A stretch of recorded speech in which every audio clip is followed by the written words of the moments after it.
कल हमने class 9th का चैप्टर ग्रेविटेशन स्टार्ट किया था। आज हम उसको आगे डिस्कस करने वाले हैं। आज हम कौन सा टॉपिक डिस्कस करने वाले हैं? Acceleration due to gravity. Acceleration due to gravity में क्या होता है? जैसे हमने कल न्यूटन लॉ ऑफ ग्रेविटेशन पढ़ा था, उसमें फोर्स की वैल्यू क्या थी? G into M1 into M2 divide by R square. और हमने लास्ट लेक्चर में जो हमने लेसन किया था मोशन वाला, उसमें हमने फोर्स की वैल्यू क्या पढ़ी थी? Force is equal to mass into acceleration.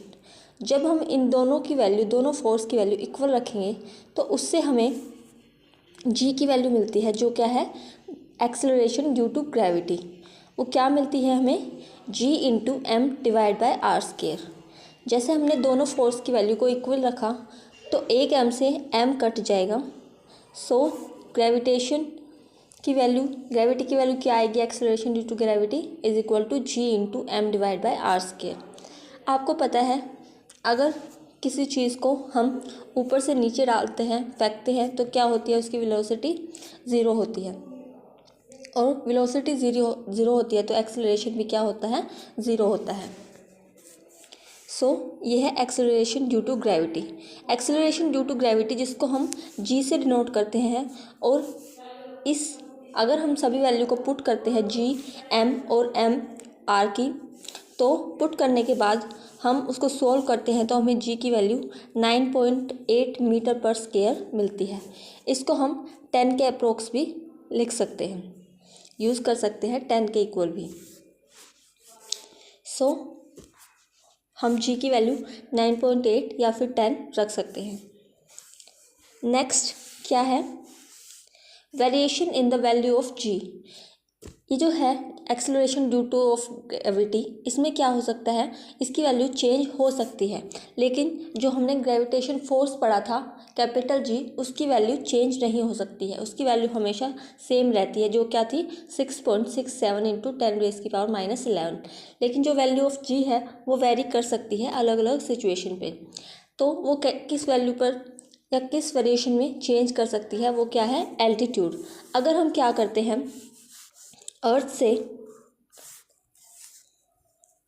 ये अर्थ है, और अगर हम अर्थ से दूर की तरफ मूव करेंगे तो जी की वैल्यू क्या होगी? डिक्रीज़ होगी।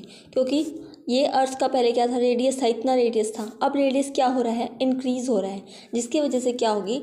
जी की वैल्यू डिक्रीज़ होगी अगर हम मूव करेंगे away from the earth surface, because the radius क्या हो जाएगा? इंक्रीज़ हो जाएगा, और जी की वैल्यू क्या हो जाएगी? डिक्रीज़ हो जाएगी।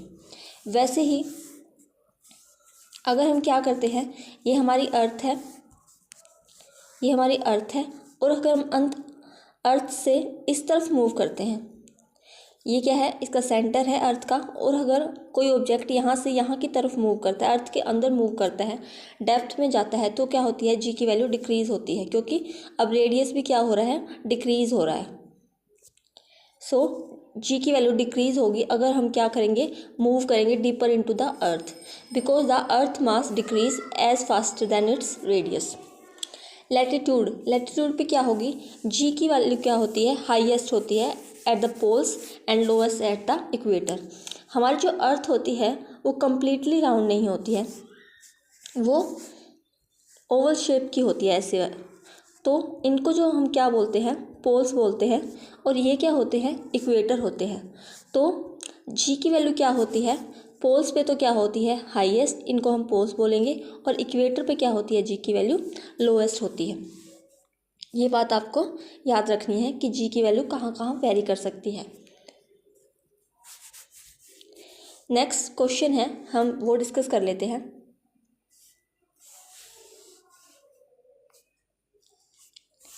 क्या क्वेश्चन है? Why does a body reach the ground quicker at the poles than at the equator when dropped from the same height. कोई ऑब्जेक्ट है, अगर उसको हम पोल से ड्रॉप करते हैं तो वो ज़्यादा जल्दी सेंटर पे आ जाती है, किसके कंपैरिजन में? इक्वेटर के कंपैरिजन में। ऐसा क्यों होता है? क्योंकि हमने अभी रीज़न पढ़ा कि जी की वैल्यू क्या होती है, पोल्स पे क्या होती है, हाईएस्ट होती है, और इक्वेटर पे क्या होती है, लोएस्ट होती है। इसी रीज़न की वजह से अगर कोई ऑब्जेक्ट पोल्स से मूव करता है तो ज़्यादा जल्दी अर्थ पे पहुंच जाता है एज़ कम्पेयर टू इक्वेटर के कंपेरिजन में। नेक्स्ट क्वेश्चन क्या है, what will be the effect of value of G when we go up a hill. Hill मतलब अगर हम अर्थ से दूर मूव करते हैं, ऊपर कहीं जाते हैं, तो जी की वैल्यू पर क्या इफेक्ट पड़ेगा। तो हमने पढ़ा था जी की वैल्यू क्या डिक्रीज होगी अगर हम क्या करेंगे, move away from the earth.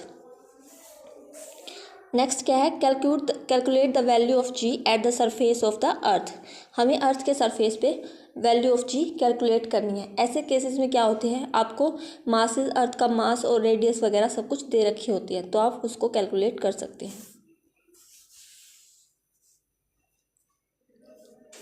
Next क्या है, a planet whose mass and radius are both half of the earth, so हमें एक्सेलरेशन ड्यू टू ग्रेविटी निकालनी है।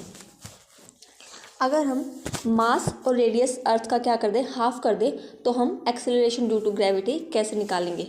तो एक्सेलरेशन ड्यू टू ग्रेविटी का फॉर्मूला क्या होता है, हमने पढ़ा था अभी, G is equal to capital G M की वैल्यू क्या कर रहे हैं, हम हाफ कर रहे हैं, तो एम की वैल्यू हाफ कर देंगे m/2,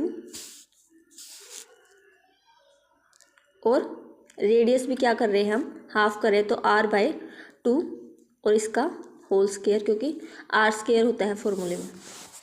तो सोल्व करेंगे तो क्या हो जाएगा, ये 2 क्या कर जाएगा, ऊपर की तरफ मूव कर जाएगा, और इसके ऊपर स्क्वायर है तो ये क्या हो जाएगा, 4 आ जाएगा ऊपर। तो ऊपर क्या आएगा, 4 × GM और डिवाइड बाय 2r स्क्वायर। इस 2 से ये 4 कट जाएगा, तो क्या आ जाएगी हमारी value, 2gm/r square, 2gm divide by r square. So इससे आप एक्सेलरेशन ड्यू टू ग्रेविटी इस फॉर्मूले से निकाल सकते हैं। नेक्स्ट क्या है, डिफरेंस बिटवीन जी एंड जी। यहाँ पर कैपिटल जी क्या है, ग्रेविटेशनल फोर्स है, और स्मॉल जी क्या है, एक्सेलरेशन ड्यू टू ग्रेविटी। सो जी हमने पढ़ा था क्या होता है, ये यूनिवर्सल ग्रेविटेशनल कांस्टेंट होता है, और जी क्या होता है, small G, acceleration due to gravity को हम इससे डिनोट करते हैं। जो जी की वैल्यू है वो कांस्टेंट रहती है कहीं भी, लेकिन हमने बताया जो स्मॉल जी है, एक्सेलरेशन ड्यू टू ग्रेविटी, उसकी वैल्यू वेरी कर सकती है अगर हम कहीं और मूव करें, दूसरे प्लैनेट पे मूव करें। अर्थ पे इसकी वैल्यू स्मॉल जी की 9.8 रहती है, सिर्फ अर्थ के लिए है। अगर हम किसी दूसरे प्लैनेट पे मूव करें तो जी की वैल्यू वेरी कर सकती है, लेकिन जो ग्रेविटेशनल फोर्स है उसकी वैल्यू अर्थ पे या दूसरे प्लैनेट पे भी सेम ही रहेगी। जो ग्रेविटेशनल फोर्स है उसकी यूनिट क्या है, न्यूटन मीटर स्क्वायर पर किलोग्राम स्क्वायर, और जो एक्सेलरेशन ड्यू टू ग्रेविटी है उसकी एसआई यूनिट क्या है, मीटर पर स्क्वायर। नेक्स्ट क्या है, मास। मास क्या होता है, और वेट। मास और वेट दोनों अलग अलग चीज़ होती हैं। हम क्या करते हैं, अपना वेट मेज़र करते हैं, जैसे 70 kg, 80 kg, 50 kg, ये क्या होता है, हम इसको वेट बोलते हैं, लेकिन ये वेट नहीं होता है, ये मास मेज़र करते हैं हम, क्योंकि जो मास की यूनिट क्या होती है, किलोग्राम, और हम अपना वेट किस में मेज़र करते हैं, किलोग्राम में ही मेज़र करते हैं। तो मास क्या होता है, जो हम मेज़र करते हैं अपना किसी भी बॉडी या फिर किसी भी ऑब्जेक्ट का जो अमाउंट मेज़र करते हैं, उसी को क्या बोलते हैं, मास बोलते हैं। The mass of a body does not change at any time. जो किसी भी बॉडी का मास है वो हम कहीं भी चले जाए सेम ही रहेगा, चाहे हम अर्थ पे हैं या किसी दूसरे प्लैनेट, जैसे मून पे या किसी दूसरे प्लैनेट पे जाएंगे तो भी हमारा मास क्या रहेगा, सेम रहेगा। अगर 70 kg है तो मून पे भी हमारा मास कितना रहेगा, 70 kg ही रहेगा, लेकिन वेट क्या हो सकता है, चेंज हो सकता है। नेक्स्ट क्या है, वेट। वेट क्या है, किसी बॉडी पर जो ग्रेविटेशनल फोर्स एक्ट करता है उसी ही क्या बोलते हैं, हम वेट बोलते हैं। वेट क्या किसके इक्वल होता है, मास इनटू ग्रेविटी, ग्रेविटेशनल मतलब एक्सेलरेशन ड्यू टू ग्रेविटी। जो एसआई यूनिट होती है वेट की वो क्या होती है, न्यूटन होती है, और ये किस पर डिपेंड करता है, मास और एक्सेलरेशन ड्यू टू ग्रेविटी पे। जी की वैल्यू या हम 9.8 ले सकते हैं या फिर राउंड ऑफ करके इसको 10 भी ले सकते हैं। जो किसी भी ऑब्जेक्ट का वेट होगा वो मून पर क्या होगा, 1/6 होगा। द वेट ऑफ द अर्थ के कंपैरिजन में मून पर ऑब्जेक्ट का वेट क्या होगा, G/6 भी बोल सकते हैं हम इसको, मतलब वहाँ पे एक्सेलरेशन ड्यू टू ग्रेविटी क्या हो जाएगी, G/6 हो जाएगी। आगे क्या है, मास और वेट में डिफरेंस है। मास क्या है, एक स्केलर क्वांटिटी है, मतलब इसके पास कोई भी डायरेक्शन नहीं है। लेकिन जो वेट है वो क्या है, एक वेक्टर क्वांटिटी है, इसके पास मैग्नीट्यूड भी है और डायरेक्शन भी है। मास क्या रहता है, कहीं भी चले जाए हम हमेशा सेम रहेगा, लेकिन वेट क्या है, वो चेंज कर सकता है प्लेस टू प्लेस, और जो सेंटर ऑफ द अर्थ है वहाँ पे वो 0 होता है। मास को हम एक ट्रेडिशनल बैलेंस है जिससे हम वेट मेज़र करते हैं, उससे कर सकते हैं मास को मेज़र, लेकिन जो वेट को मेज़र करने के लिए हमें स्प्रिंग बैलेंस की नीड होती है। यूनिट की, मास की यूनिट क्या है, किलोग्राम है, और जो वेट की यूनिट क्या है, न्यूटन है। मास कभी भी 0 नहीं हो सकता है, लेकिन वेट 0 हो सकता है। Mass does not change based on location, mass change नहीं हो सकता उसके लोकेशन के अकॉर्डिंग, कहीं भी चले जाए मास वही रहेगा। लेकिन वेट क्या हो सकता है, चेंज हो सकता है on the basis of location और ग्रेविटी के बेसिस पे। आगे क्या है, क्वेश्चन है, how does the weight of object very with respect of the mass and radius of the earth. Weight of object कैसे वेरी करेगा विद रिस्पेक्ट ऑफ मास और radius of the earth.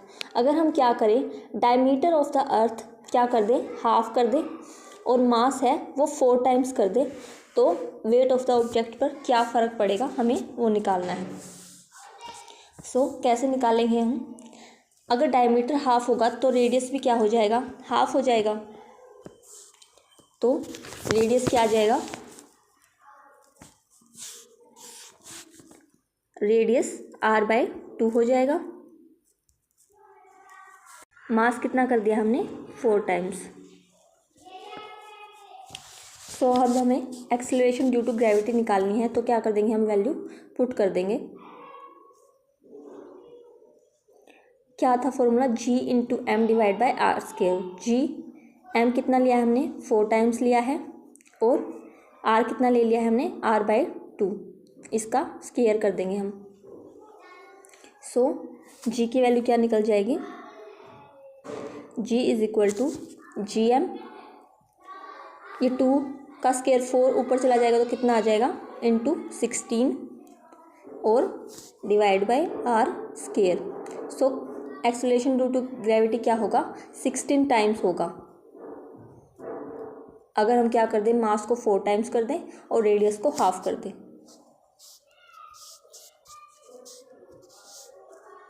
Next क्या है, weight on the moon. Moon के ऊपर किसी भी object का वेट क्या होगा, वो हमने बताया है कितना होगा, 1/6 होगा।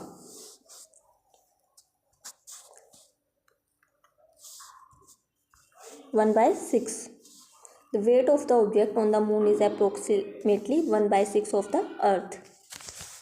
Next क्या है, find the weight of an 80 kg man on the moon surface and calculate mass on the earth and the moon. हमें weight of an object 80 kg का मैन है, और द मून सरफेस, हमें उसका मास ऑन द अर्थ और on the moon पर उसका मास measure करना है। तो हम कैसे मेज़र करेंगे, वेट का फॉर्मूला क्या पढ़ा था हमने, मास इंटू एक्सेलरेशन या फिर mass into gravity. Weight = mass into gravity पढ़ा था हमने। मास कितना है, 80 है, जी की वैल्यू कितने ले रहे हैं हम, 10 ले लेते हैं यहाँ पे, और ऑन द मून कितना होता है, G/6 होता है। अब इसको सोल्व करेंगे तो आप कितना आ जाएगा, 800 / 6, और आगे सोल्व करेंगे तो आएगा 400 / 3। आगे आप इसको पॉइंटों में भी लेके आ सकते हैं, वरना इतना भी ठीक है आंसर इसका। आगे क्या क्वेश्चन है, suppose the gravity of earth suddenly become zero. मान लीजिए कि gravity of the earth zero हो जाती है, तो इस केस में direction of the moon begin to move if no other celestial body affect. हमें पता है ये अर्थ है और अर्थ के अराउंड क्या रोटेट करता है, मून रोटेट करता है। तो अगर हम gravitational force on earth zero कर दे तो क्या करेगा, मून इसके अराउंड रोटेट करेगा या नहीं करेगा।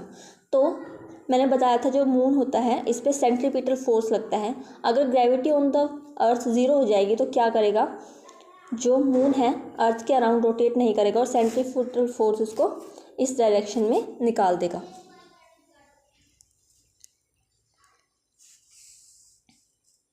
आगे क्वेश्चन है जिसमें हमने क्या कर दिया है, 1/6 कर दिया है मून पे मास। ये क्वेश्चन आप खुद ट्राई करिएगा क्योंकि ऐसा क्वेश्चन हम कर चुके हैं। आगे है फ्री फॉल। फ्री फॉल क्या होता है, अगर हम किसी भी ऑब्जेक्ट को ऊपर से नीचे फेंकते हैं विदाउट एनी फोर्स, उस पर कोई भी एक्सटर्नल फोर्स अप्लाइड नहीं करते हैं, तो उसे हम क्या बोलते हैं, free fall of an object. आगे क्या है, कुछ इक्वेशन दे रखी हैं। हमने ये इक्वेशन मोशन वाले चैप्टर में भी पढ़ी थी, v is equal to u plus a t और s is equal to u t plus half a t square और v square minus is equal to u square plus 2as। ये हमने पढ़ी थी। इसमें क्या करना है, हमें एक चेंज करना है, जहाँ पर भी एक्सेलरेशन है वहाँ पर हमें एक्सेलरेशन को किसके इक्वल रखना है, ग्रेविटी के इक्वल रखना है, एक्सेलरेशन ड्यू टू ग्रेविटी के इक्वल रखना है। बस इतना करना है आपको इसमें। अगर आपको इसमें कोई भी डाउट हो तो आप कमेंट सेक्शन में लिख दीजिएगा। आज के लिए बस इतना ही, और अगर आपको मेरी वीडियो पसंद आई हो तो please like share and subscribe my channel. Thank you.